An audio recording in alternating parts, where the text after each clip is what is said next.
سالهاست قلم جدا نمیشه دستم، خیلی سال غیب شده لبخندم.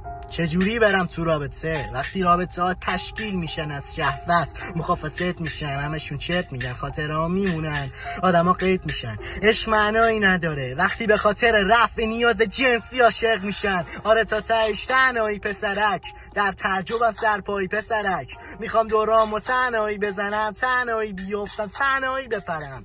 میخوام ضرر کنم، به تو چه؟ به تو چه تلف شدم؟ به تو چه؟ اصلا من افسردم، به تو چه؟ اصلا به هم ریخته تمرکزم، به تو چه؟ واسه کدومتون مهم بود حال بدم؟ بین دردام بابام بود بالا سرم، بین دردام مامانم عاشقمه، غیر اون کیر تو همه کسایی که عاشقمن. به مولا خیلی خستمه داداشی، خوابم نمیبره، نسخه لالایی یاد گرفتم، نباشم به سهمم ناراضی. این رپ نیستش حرفمه داداشی.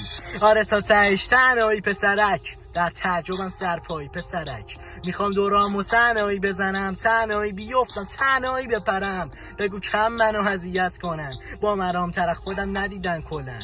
داشت الان وقتشه من جاهل باشم، چرا باید همسنامو نصیحت کنم؟ یه دختر فقط ماتم میگیره، یه پسر فقط کار وقتشو میگیره. چجوری میتونی بگی زندگی قشنگه وقتی یه بچه 5 سال مادرشو میگیره، قابکسشو میبینه، اشکش میریزه؟ یه پسر فقط فشار رو مغزشه میشینه. یه دختر به کی باید اعتماد کنه وقتی تو سینه‌اش داره یه قلب بیکینه؟